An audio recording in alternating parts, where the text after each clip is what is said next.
사실 지난주 설교에 의해서 우리가 말씀을 볼 것 같으면 마가복음 6장 1절부터 6절까지를 봐야 돼요. 마가복음 6장 1절부터 6절은 우리가 생략을 했는데 이유가 뭐냐면 중복되기 때문에 그래요. 예수님께서 공생애를 시작하시고 이렇게 자기 고향 집 동네 쪽으로 가셨더니 그 중에서 그 가족들이 그냥 편견을 가지고 귀신 들렸다 하면서 그렇게 예수님을 이제 박대를 하신 장면을 우리가 알 거예요. 그런데 다시 2차 갈릴리 전도 사역을 하고 다시 또 나사렛 고향으로 갔더니 이번에는 동네 사람들이 나서서 야, 저런 권능, 저런 말씀 저게 어떻게 된 거냐, 우리가 믿을 수가 없다. 아니 우리와 같이 살고 있는 지금 누구누구의 저 형제가 아니냐, 누구누구 자매의 오빠가 아니냐, 누구누구 아들 아니요? 어떻게 저러고 다녀? 하면서 믿을 수가 없다 이거예요. 그래서 예수님을 이제 배척하시게 돼요. 그래서 제가 지난번 설교를 했더라고요. 선입견이 얼마만큼 믿음에 도움이 안 되는지 메시아를 몰라보게 하고요, 하나님의 아들이 누구신지 몰라보게 해요. 그래서 우리가 선입관을 가지고 살아간다는 것처럼 그리스도인에게 안 맞는 옷이 없어요. 그럼에도 불구하고 우리는 선입견은 떠나서 사상의 볼모로 사로잡혀가지고 쇠고랑처럼 채해가지고 그렇게 끌려다니는 인생을 살잖아요. 하나님의 눈으로, 예수님의 눈으로 한 번도 사람을 바라보지를 못하고 인생을 막 쳐서 그렇게 이 세상을 떠난 사람들도 많아요. 그런 모든 것에서부터 노임을 받으려면 예수님 몰라보고 배척했던 사람들처럼 그렇게 하지 말고 여러분 선입관 버리고 예수님의 눈으로 서로를 바라볼 수 있게 되기를 원합니다. 그런 의미에서 한번 바라봐봐요. 옆 사람 한번 바라봐봐. 앞뒤 한번. 웃음이 나오지요? 웃음이 나와. 그렇죠. 이제 바라만 보라 그랬는데 또 쳐다보고 이쁘니까 사랑해 이렇게 또 고백하는 또 여인도 있네. 그 남편은 기분이 좋겠어. 그런데 여러분, 예수님의 눈으로 바라보라고 하는 이 말이 우리에게는 정말로 중요해요. 오늘 이 제자를 파송하는 이야기는 오해가 많아요. 어떤 주석가들, 어떤 목사님들은요, 이거 성직자에 관한 것이지 일반 평신도에는 적용할 수가 없다 이렇게 얘기를 해요. 선교사라든지 전도할 때만 이게 필요한 말이다 이렇게 얘기해요. 아닙니다.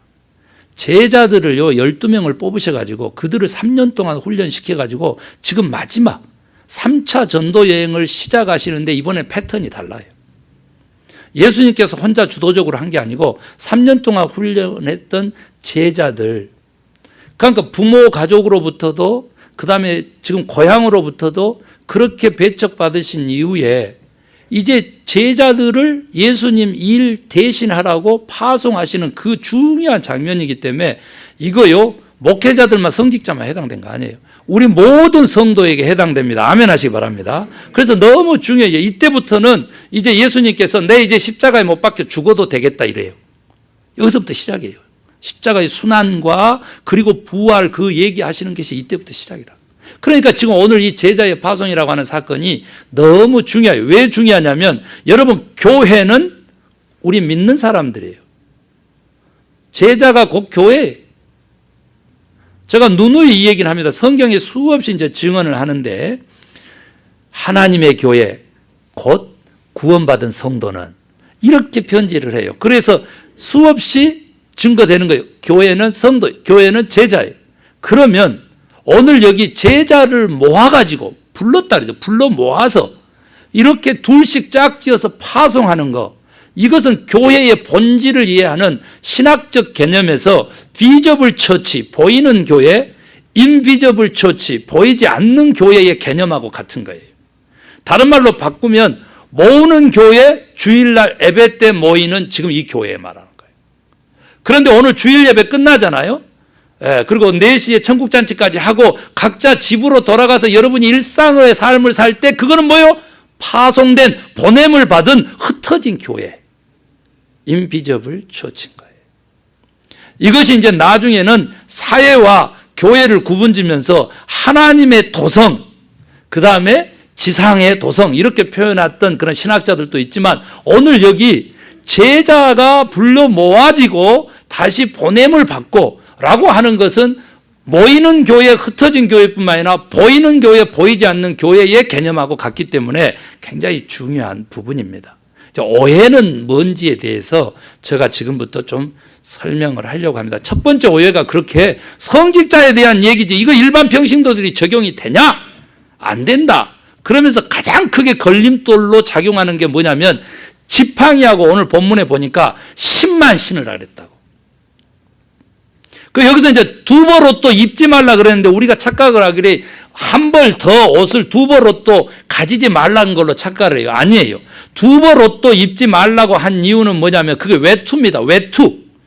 이스라엘 나라는요 낮에는 덥고 밤에는 추워가지고 외투가 이렇게 가마니처럼 네 구멍 뚫린 딱 가마니처럼 생겼는데 네 구멍 뚫린 거 그 외투를 가지고 다녔다고. 그리고 그 외투를 입지 말라는 거예요. 그럼 무슨 말이에요? 잠자리는 내가 책임질게 그 말이시지. 우리가 그렇게 읽어야 돼. 그런데 우리는 뭐예요? 오늘 21세기 지금 그리스도인들은 너무 많이 가진 거야. 너무 많이 가져가지고 여기 제자가 되려면은 지팡이만 짚고 10만 신으라고 하네? 이렇게 생각을 하는 거예요. 여러분 우리 그리스도인들이 청빈한 삶을 사는 거 그거 당연합니다. 아멘입니까? 아멘 하셔야 돼. 성 프란치스코는 물론 결혼하고 혼자 성자니까 그런 말을 했다고 이렇게 하지만 나는 빈곤이라고 하는 아내와 결혼한 삶을 사는 사람이다 그랬어요. 성 프란치스코 평화의 기도를 나왔던 그 쉐드라고도 얘기하고 나무와 꽃들하고도 얘기를 했다는 그 성자는 나는 빈곤이라고 하는 가난이라고 하는 아내와 결혼한 사람이다. 그렇게 표현을 하면서 스스로 그렇게 가난한 삶을 살았어요. 우리는 가난이 죄라고 가르치는 오늘날의 이 번영의 신학과 탐욕의 신학에 물든 그런 교회의 가르침을 받고 있어요. 그러니까 이게 엄청 걸림돌이 있는 거야. 그러니까 일반 우리 평신도가 어떻게 이런 삶을 살겠어 이러는 거예요. 왜? 양식도 가지지 말고 또 뭣도 가지지 말아요. 전대 돈주머니도 가지지 말고 주머니 도시락 싸고 다니고 음식 싸고 다니고 다니는 가방도 가지지 말고 돈도 가지지 말라고 했기 때문에 그리고 두 벌옷도 입지 말았기 때문에 5가지나 못하게 예수님이 하셨기 때문에 이걸 누가 제자가 이렇게 하겠나 우리가 그렇게 생각을 해요. 착각입니다. 여기 본문에 보면 정확하게 나와 있어요. 불러 모아가지고 명령할 때에 너희가 여행을 떠날 때 양식도 주머니도 전대도 돈도 두 벌옷도 입지 말아라. 오직 지팡이와 10만 신을 하래. 그런데 누가복음 마태복음은 공간복음인데 같은 내용을 기록했는데 지팡이도 가지지 마라 그런다고. 그런데 이제 지팡이가 차이가 있어요. 여기서 지팡이는 보행할 때 필요한 지팡이인데 그 앞에 지팡이도 가지지 마라고 하는 지팡이는 외부의 위험으로부터 보호할 수 있는 몽둥이쯤으로 생각하는 지팡이죠. 그 차이는 있지만 그게 중요한 게 아니고 결정적인 것은 전도 여행을 떠날 때 그 말이에요. 깨달았으면 아멘 하시기 바랍니다. 이걸 착각을 자꾸 하는 거예요. 착각. 복음을 들고 전도 여행을 떠날 때는 너희가 이렇게 해라 이렇게 가르치는 거죠. 물론 이것을 삶으로 여기고 지금 하늘나라에서 이 세상에 전도 여행 왔다라고 생각하는 사람들은 이것 적용하면 좋죠. 그런데 그것도 의미가 있다 그 말이죠. 제가 그 의미를 설명하기 위해서 예수님께서 제자들을 12명 불러 모으시고 둘씩 짝을 지어서 내보내셨습니다. 왜 둘일까요?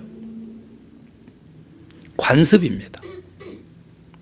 신명기에 이미 나오는데 유대 율법에 어떤 일이 벌어졌을 때는 두세 사람을 증인 세워야 법적으로 그것을 증언하고 권리를 가진 겁니다.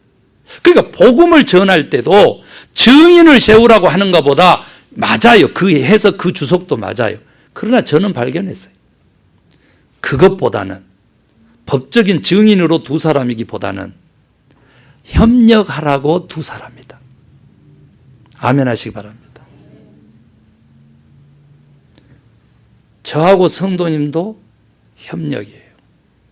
성도 여러분과 교회도 협력해서 복음을 전하는 것이에요. 그렇게 짝 주어졌어요. 그래서 저는 오늘 잘못된 것을 또 주안점을, 중요점을 옮겨내려고 해요.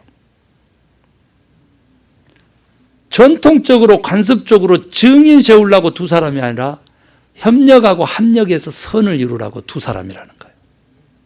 그 다음에 보세요. 5가지나 아무것도 가지지 말으라 그랬잖아요.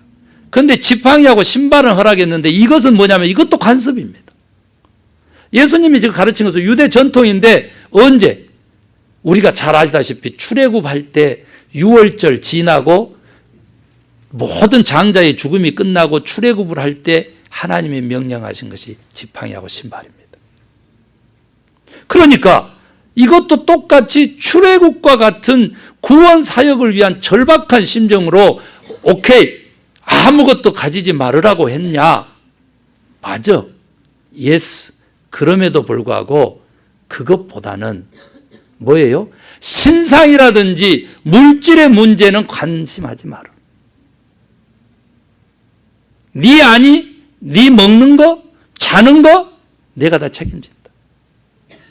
단지 한 가지, 네 신상 걱정하고 네 먹을 거 걱정하고 네 육신 걱정하고 네 물질 생각하는 거, 그것보다는 너에게 주어진 임무에 충실하거라.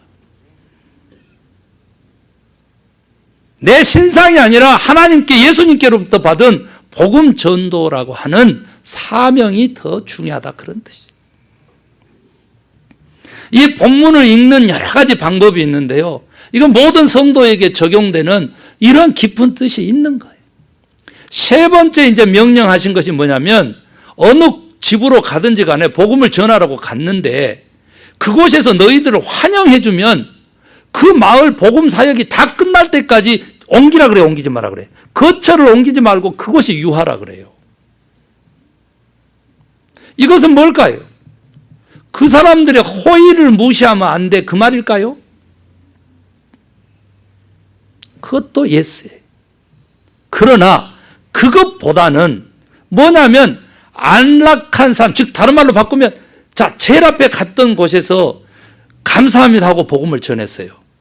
그랬는데 아니 이렇게 그 마을을 돌다 보니까 더 잘 살고 더 평안한 잠자리, 더 잘 먹일 수 있는 사람이 턱 나타나가지고 저도 복음을 받아들이는데 우리 집에 와서 같이 유하십시오.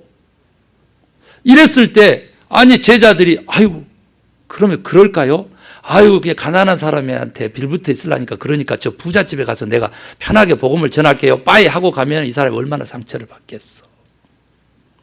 그것도 있지만 또 하나는 뭐냐면 마을을 전도 다 할 때까지 그것을 유하라고 한 이유는 뭐냐면요, 예수님이 하셨던 것처럼 3년 동안 제자들과 동고동락하면서 제자 훈련 시켰던 것처럼 복음을 받아들인 그 한 집에 만큼이라도 제자화 시키라, 그 말이에요. 동거동락하면서 그렇게 영향력을 끼치고 제자화 시키라, 그런 중요한 뜻이 있는 거예요. 이렇게 되기 때문에 너희들 외투 가지고 밖에서 잘 필요가 없어. 그래서 외투 입지 마. 이렇게 얘기한 건데 그 두벌 옷도 입지 마라 그랬는데 두벌 다른 벌 준비하는 거 또 다른 옷이 아니라는 거예요. 본문을 잘 읽어보시면 그걸 우리가 알 수 있어. 그런데 우리가 다 착각을 하면서 두벌 옷도 가지지 말아 했다. 한 벌, 단벌 신사 이거 막 좋아하고 그런다고. 사실은 그 내용이 아닌 거예요. 그러면 또 한 가지 의미를 찾아볼 수 있는데 왜 그곳에서 계속 머무르라 그랬느냐? 호의를 감사하라, 또 이렇게 같이 동거하면서 제자와 삼어라, 이런 뜻도 있지만은 또 하나가 여러분요, 하나님을 의지하는 방법을 사람을 통해서 배울 수 있다는 거예요. 하나님은 누구를 통해서 역사합니까? 사람을 통해서 역사합니다. 하나님의 사람을 통해서 역사한다. 그 복음을 들고 생소한 사람이 왔지만은 그 복음을 받아들일 수 있도록 하나님이 예비하신 거예요. 그렇게 해서 받아들이면 그 사람이 복음 전도자의 삶을 책임져 준다는 거잖아요. 주의 말씀이에요. 책임져 줘. 그러면은 이 복음 전도자, 우리 같은 그리스도인들은 이 제자의 삶을 살아야 되는 사람들은 무슨 생각을 해야 되냐면 하나님에 대해서 전적으로 의지해야 되는데 여기 그 사람 곁을 떠나라 그랬어요. 떠나지 말라 그랬어요. 끝까지 있어라 그랬어요. 신의를 가지고 신뢰를 가지고 하나님에게 의지하는 마음이 불릴 듯 일어나는 것처럼 사람도 그렇게 믿어야 되는 거예요. 저한테 오늘 또 가르쳐요. 어제도 제가 그 소리를 들었어요. 목사님, 사람 믿지 마세요. 그러면 목회 실패합니다. 그래. 그런데 저는 오늘 본문에서 다른 메시지를 들은 거예요. 하나님을 믿은 만큼 사람도 믿어야 한다. 그런 믿음의 사람들이 제자단다. 그런 믿음의 사람들이 복음의 도구로 쓰이는 법이지. 이거예요. 옆 사람 한번 다시 한번 쳐다봐봐. 믿습니다 한번 해봐봐. 그 이제 뭘 믿느냐가 이게 중요하다고. 뭘 믿느냐가. 이따 4시까지 천국 잔치까지 남을 줄로 믿습니다인지, 다음 주에 다시 볼 줄로 믿습니다인지, 아니면 나 뒤통수 안 때릴 줄로 믿습니다인지, 아니면 나 없을 때 내 욕 안 할 줄로 믿습니다든지, 뭔지 한번, 거기 또 아멘 나온 거 보니까 옆 사람 보면서 한 번 더 믿습니다 한번 해봐요. 이게요, 기독교가 가르치는데요, 너무 잘못 가르치는 거예요. 여러분, 우리가 어떻게 가르치냐면, 사람은 믿음의 대상이 아니고 사랑의 대상이다. 오직 믿음의 대상은 하나님이다. 이렇게 가르치거든. 맞아요, 틀려? 맞아요. 맞아. 저도 이거 받아들이고 이거 설교하고도 하고 그렇게 상담도 했어. 그런데 여러분, 나는 빠지지 않고 하지. 그 사랑은 믿음에서 시작되고 믿음으로 유지되고 믿음으로 끝나는 거예요. 그걸 모르기 때문에 잘못 가르치는 거예요. 온전함을 알고 온전한 것을 가르쳐야 되는데 그냥 겉으로 알고 조각만 가르치고, 그러니까 장님이 코끼리 만지기식의 기독교 복음을 전하고 진리를 전하니까 역사가 없는 거예요. 여러분요, 한 사람 변화되는 것이 진정한 기적이고 역사입니다. 오늘 우리요, 지금 예수님 그 배척 받았는데 선입관 때문에 그랬다니까 선입관 내려놓고요, 그 이념에 사로잡혀가지고 쇠고랑에 사로잡혀가지고 군대 귀신 걸린 사람처럼 그거 내려놓고 예수도 못 보고 메시아도 못 보고 구원도 못 보고 천국도 못 보고 그런 어리석은 사람 되지 말고요, 그거 내려놓고 오늘 여기요, 하나님을 믿은 만큼 사람도 믿는 사람 되어야 복음이 확장되는 겁니다. 왜 그래요? 그 사람을 사랑하기 위해서 신뢰를 주고받는 관계가 우선이라는 거죠. 그 신뢰 깨지면요, 무슨 사랑이 되냐고. 여러분요, 그렇게 예수님이 이제 명령을 하셨잖아요. 그 이제 이게 이제 4번째 명령이 하나 더 내리는데 이건 더 무서워.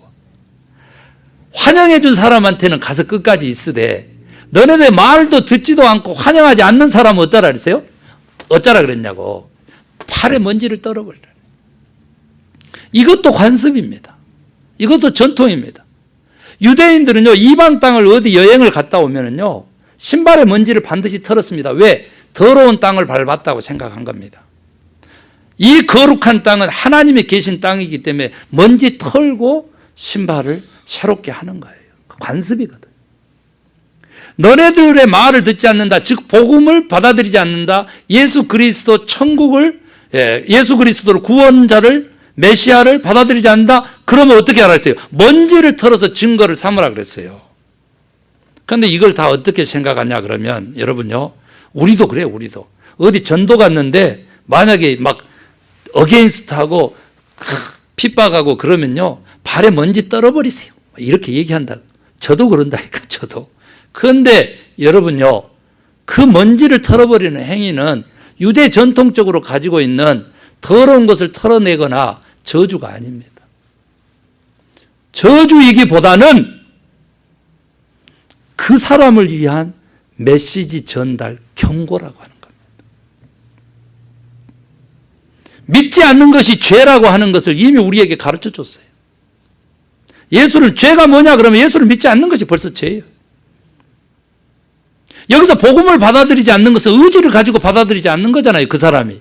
그랬을 때의 심판에 대한 책임은 당신에게 있습니다라고 하는 경고고 메시지라는 거예요. 그런데 이것을 그동안 저주의 개념으로 쓴 경우가 많았다는 거죠. 그것까지도 예수님이 명령하시고 가르치시고 난 다음인데, 여러분, 이렇게 제자들이 이 말씀대로 순종하기로 결단을 하니까 어떤 일들이 벌어졌는지 그게 중요해요. 그래서 살펴봤더니 제자들이 나가서 뭐 했냐 그랬더니 회개하라! 라고 전파를 했다는 거예요. 여러분, 이거 누가 하신 말씀이에요? 누가 하신 말씀이야?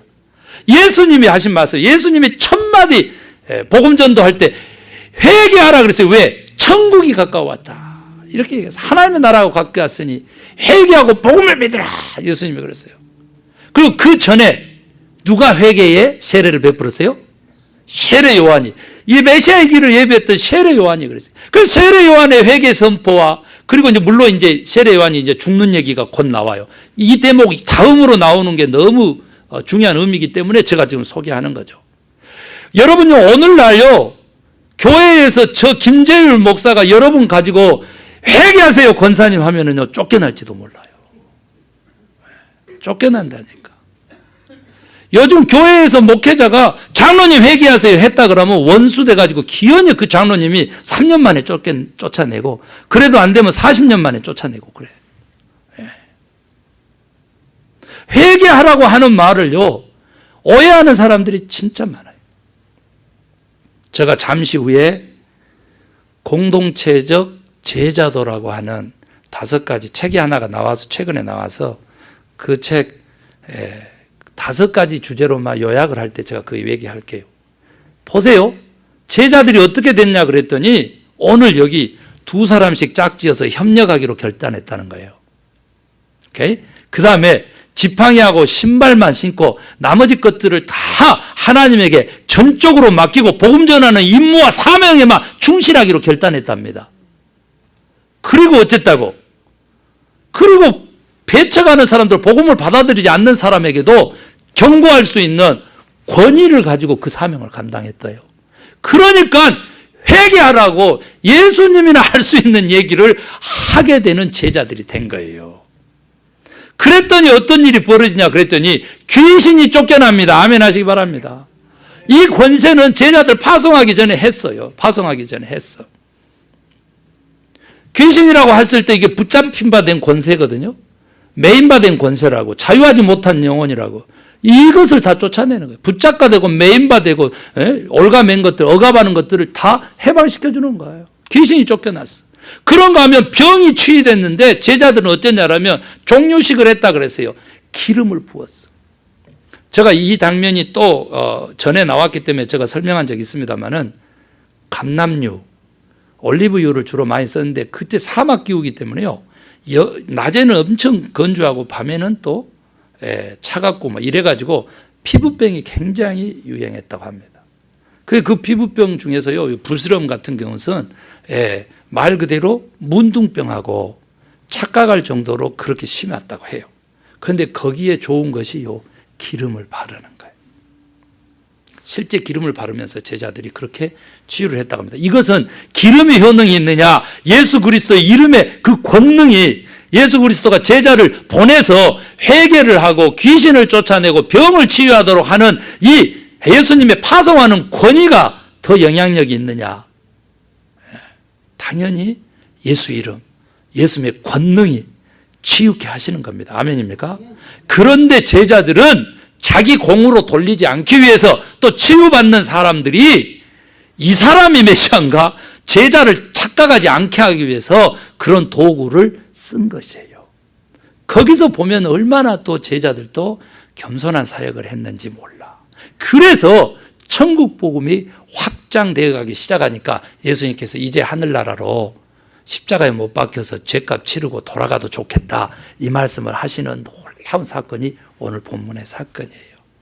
여러분요, 오늘 여기 제자의 길, 제자의 도가 나와 있는데 여러분 무엇보다도 무엇, 이 얘기를 제가 많이 했잖아요. 그러니까 증인보다는 협력, 2사람씩 보낸 거, 그 다음에 아무것도 가지지 말고 두버릇도 잊지 말아라. 이것은 뭐예요? 빈곤보다는 뭐라고? 사명이라니, 사명. 아멘.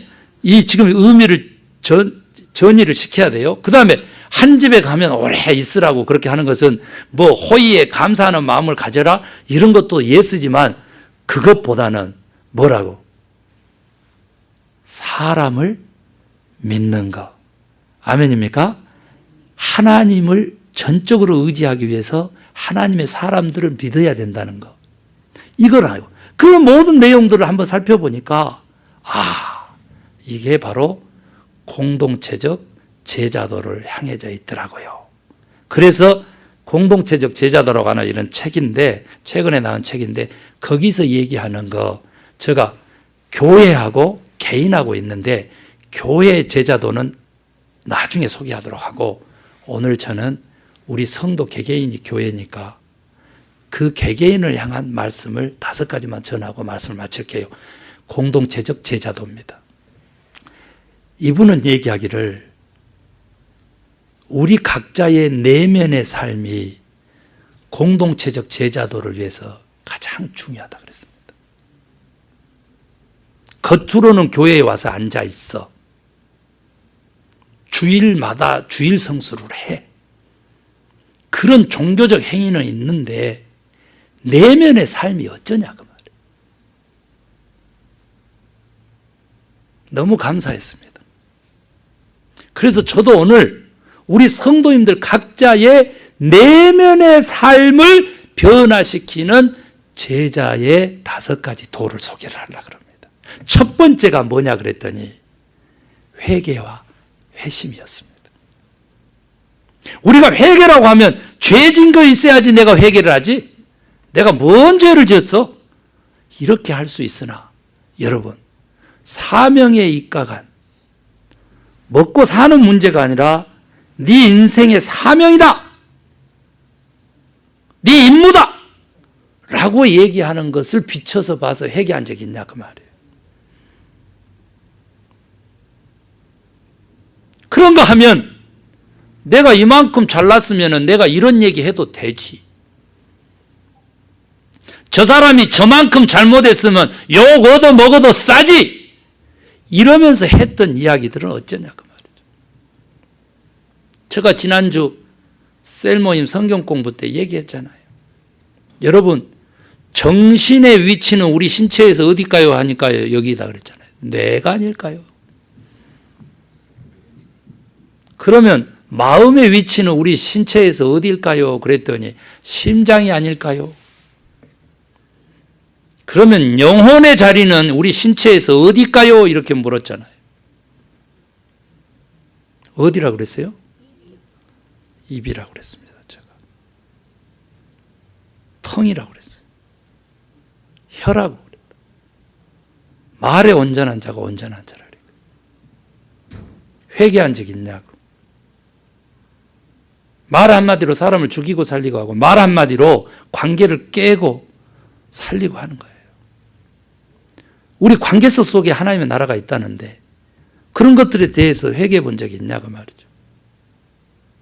자기가 싫어하는 사람 절대 좋은 얘기 안 하는 경향이 있어요.